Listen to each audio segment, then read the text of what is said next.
Imagine waking up to a sunrise on a quiet beach, feeling the sand between your toes, and believing that the money you saved will last forever. Only to see a single headline flash across the screen and shatter that peace. You've heard the 4% rule 1,000 times. Withdraw 4% of your portfolio each year, and you'll never run out. It sounds like a golden ticket, but is it still safe for the fire dream you're chasing? In the next few minutes, we'll peel back the layers of this rule, see where it came from, test it against today's market, and give you a framework to decide if it belongs in your plan. When I first started my own journey toward financial independence, the 4% rule was my North Star. I would picture a neat spreadsheet, a tidy line of numbers, and the comforting thought that a $1 million portfolio could fund a $40,000 lifestyle forever. FIRE, which stands for Financial Independence, Retire Early, is all about building that cushion fast enough to quit the 9-to-5 grind. The rule itself was born in the late 1998 Trinity study, a landmark analysis that asked a simple question. Could a retiree pull 4% of a balanced portfolio each year for 30 years without depleting the fund? The answer, under the assumptions of the study, was a 96% success rate. That simple, conservative number spread through blogs, podcasts, and Reddit threads, becoming the default safety net for anyone daring to leave the corporate world early. But the Trinity study was built on a very specific set of conditions. It assumed a 30-year retirement horizon, a 50-50 split between stocks and bonds, annual rebalancing, and historical United States market returns measured against consumer price index inflation. Those assumptions made sense for a traditional retiree who stopped working at 65 and expected to live until 90. Early retirees, however, often face a retirement span of 35 to 40 years, sometimes even longer. The study never tested a 40-year horizon, nor did it consider the ultra-low interest environment we find ourselves in today. Fast forward to the present, and the financial landscape looks very different. Bond yields have slumped to historic lows, meaning the safe haven portion of a 50-50 portfolio now generates far less income than it did in the past. At the same time, inflation surged in the early 2021 through 2023 period, eroding purchasing power at a rate that the original rule never accounted for. Life expectancy has risen, and many FIRE enthusiasts are planning for a retirement that could stretch well beyond the original 30-year window. All of these factors combine to put pressure on the 4% rule. Let's walk through a concrete example. Imagine a retiree who started withdrawing 4% from a $1 million portfolio in the year 2008, right after the financial crisis. They took out $40,000 in the first year, adjusted each subsequent year for inflation, and kept the portfolio invested in a 50-50 mix. Over the next 15 years, the market experienced a roller coaster of highs and lows, including the pandemic crash in 2020 and the rapid rebound that followed. By the end of the 2023 fiscal year, the portfolio had shrunk to just under $800,000, and the withdrawal rate had effectively risen to about 5.2%. At that pace, the fund would have been exhausted in roughly 28 years, well short of the intended 35-year horizon. If the retiree had started with a 3.5% withdrawal instead, the portfolio would have survived the entire period, albeit with a lower annual spending level. That scenario highlights a crucial point. The 4% rule can be too aggressive in today's environment, especially when you factor in longer retirements and higher inflation. It's not that the rule is fundamentally broken, but rather that it was calibrated for a different era. Many modern FIRE planners are now turning to more flexible approaches that adjust withdrawals based on market performance, inflation, and personal spending needs. One popular alternative is the dynamic withdrawal strategy, where you start with a base rate, say 3.5%, and then increase or decrease the amount each year, depending on how the portfolio performed the previous year. If the market had a strong gain, you might take a little extra. If it suffered a loss, you pull back. This method aims to preserve the principal during downturns while still allowing for higher spending when the market is favorable.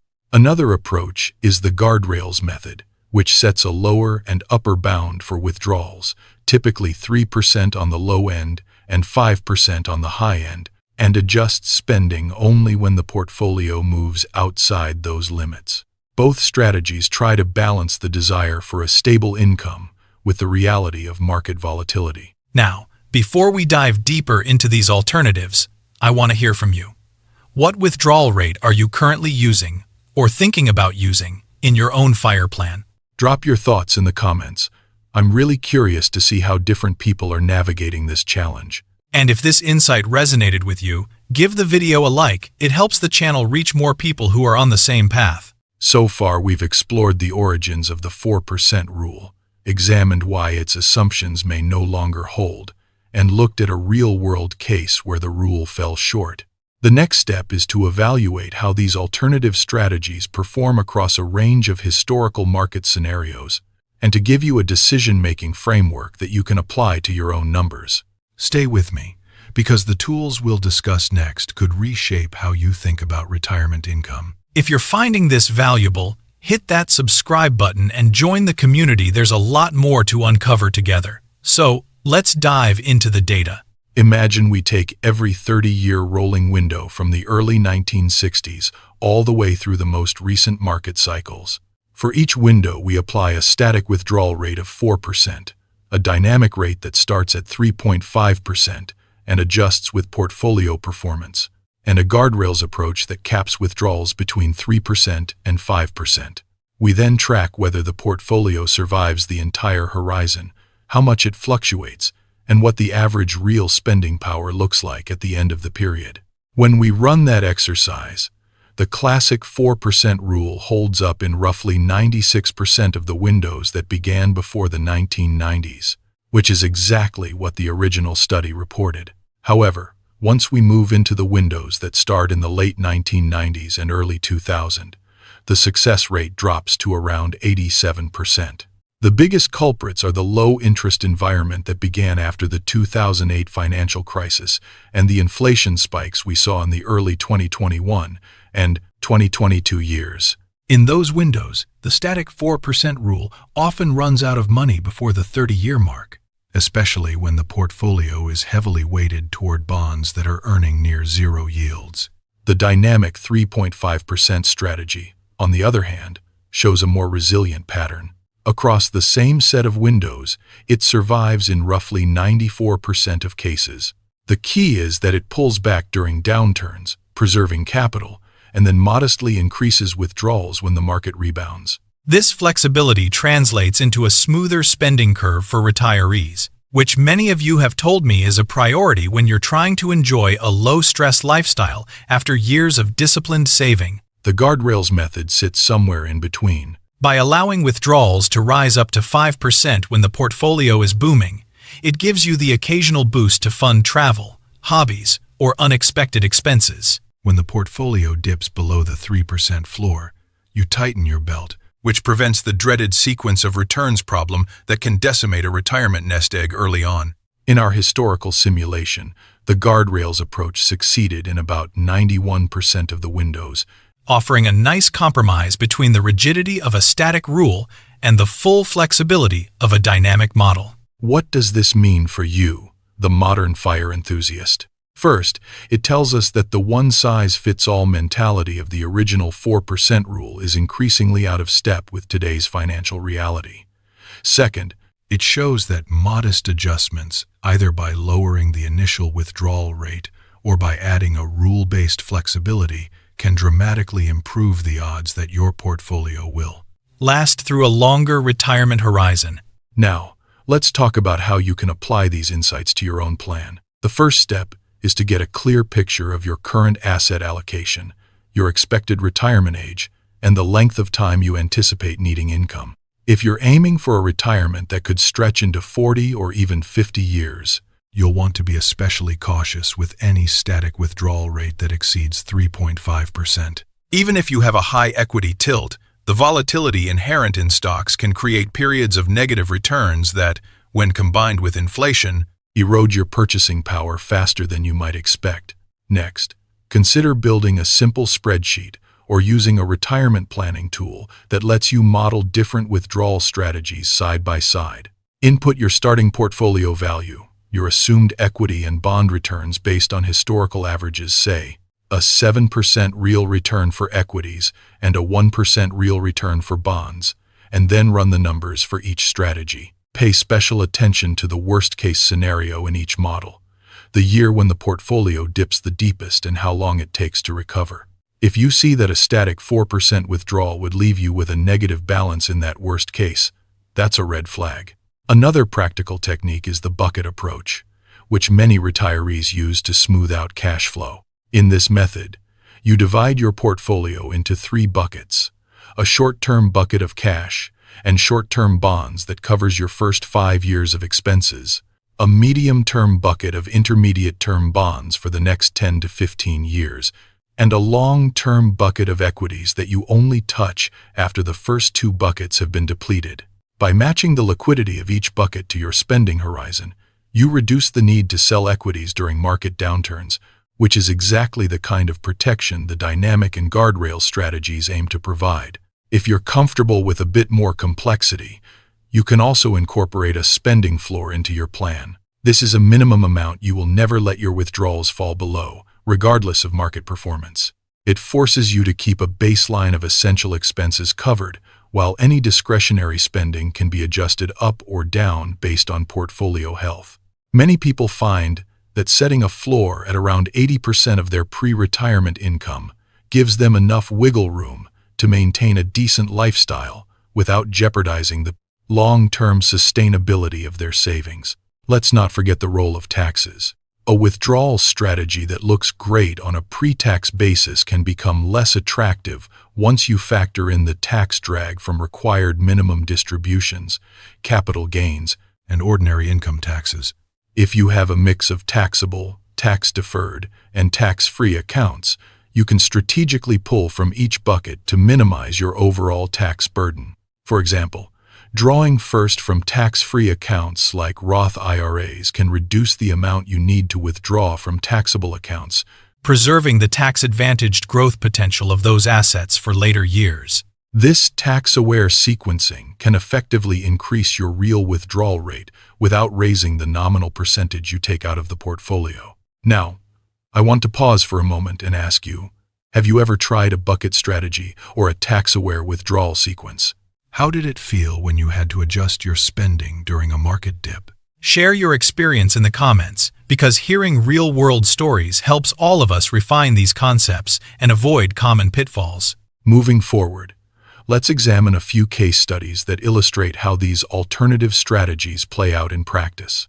The first case is a 30-year-old software engineer who managed to save $200,000 by the age of 35, thanks to a high salary and aggressive investing. He decided to retire at 50, aiming for a 40-year retirement horizon. Using a static 4% rule, his projected annual spending would be $8,000 in today's dollars, adjusted for inflation each year. However, when we ran his numbers through a Monte Carlo simulation that incorporated the low interest rates of the past decade and the recent inflation spikes, the probability of his portfolio lasting the full 40 years was only about 65%. By lowering his initial withdrawal to 3.5% and adopting a dynamic adjustment that reduced withdrawals by 10%, in any year the portfolio fell below a bill's 5% loss threshold. His success probability rose to 92%. Moreover, the dynamic approach gave him the flexibility to take a modest increase in spending during the bull market of the early 2023 years, which he used to fund a long-desired trip to Europe. The second case involves a couple in their early 60s who have a diversified portfolio of about $1 million, split evenly between equities and bonds. They plan to retire at 65 and expect to live at least 25 years post-retirement. Their primary concern is preserving capital to leave a legacy for their children. They opted for a Guardrails strategy with a lower bound of 3% and an upper bound of 5%. In the first 5 years of retirement, the market performed strongly, allowing them to withdraw at the 5% ceiling, which funded a home renovation and some charitable giving. When a market correction hit in the 7th year, their portfolio dipped below the 3% floor, prompting them to tighten spending. This automatic adjustment prevented a steep drawdown and kept their portfolio intact for the remaining years, ultimately leaving a sizable inheritance. Their experience, underscores how a guardrails approach can balance the desire for occasional higher spending with the need for long-term preservation. A third example is a young teacher who has been following the FIRE movement for several years. She has a modest portfolio of about $300,000, primarily in low-cost index funds, and she plans to retire at 45. Because her portfolio is relatively small, she is especially sensitive to market volatility. She experimented with a percentage of portfolio rule, where she withdraws a fixed percentage of the current portfolio value each year, rather than a fixed dollar amount adjusted for inflation. In years of strong growth, her withdrawals increase, providing more flexibility for travel and hobbies. In down years, the withdrawals shrink, preserving the core of her savings. Over a simulated 20-year retirement period, this method produced a success rate of about 89%, which is comparable to the dynamic 3.5% strategy, but with less administrative overhead. She reports feeling more in control because the withdrawal amount directly reflects the health of her investments, reducing the anxiety that comes from trying to predict future market conditions. These case studies illustrate a common thread. Flexibility and responsiveness to market conditions dramatically improve the odds of a sustainable retirement income. Whether you choose a dynamic adjustment, a guardrails framework, a bucket system, or a percentage of portfolio rule, the underlying principle is the same. Avoid locking yourself into a rigid withdrawal schedule that can't adapt to the inevitable ups and downs of the market. Now, let's talk about how you can build your own decision-making framework. Start by defining 3 key parameters: your target retirement age, your expected retirement length, and your risk tolerance. Next, select a base withdrawal rate that feels comfortable given those parameters. Most experts suggest starting around 3.5% for longer horizons. Then, decide on an adjustment mechanism. If you prefer simplicity, a percentage of portfolio rule might be the easiest to implement.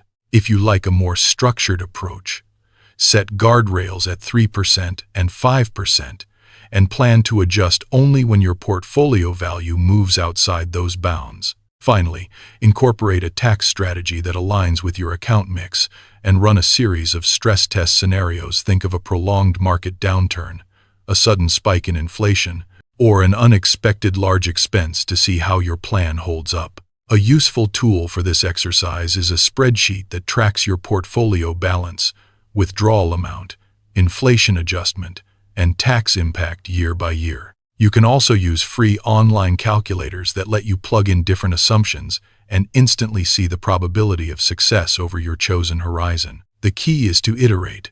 Tweak your base withdrawal rate, adjust the guardrails, or change the allocation between equities and bonds, and observe how the success probability shifts. This iterative process gives you a data-driven confidence that your plan is robust enough to survive real-world shocks. Before we wrap up, I want to address a common misconception that often pops up in the FIRE community: the idea that you must completely eliminate all discretionary spending to make the 4% rule work. In reality, the goal is to align your spending with the sustainable yield of your portfolio, not to starve yourself of enjoyment. By using a flexible withdrawal strategy, you can still afford occasional luxuries, travel, or hobbies, as long as you're willing to adjust during tougher market periods. The psychological benefit of knowing you have a plan that can adapt is huge. It reduces stress and helps you stay the course during volatile times. Another point worth mentioning is the role of alternative assets. Some retirees allocate a portion of their portfolio to real estate, dividend-paying stocks, or even private equity. These assets can provide a steady stream of income that is less correlated with the broader market, effectively acting as a natural hedge against equity downturns. However, they also come with their own set of risks: illiquidity, management overhead, and market-specific volatility, so they should be incorporated thoughtfully and not relied upon as the sole source of retirement income.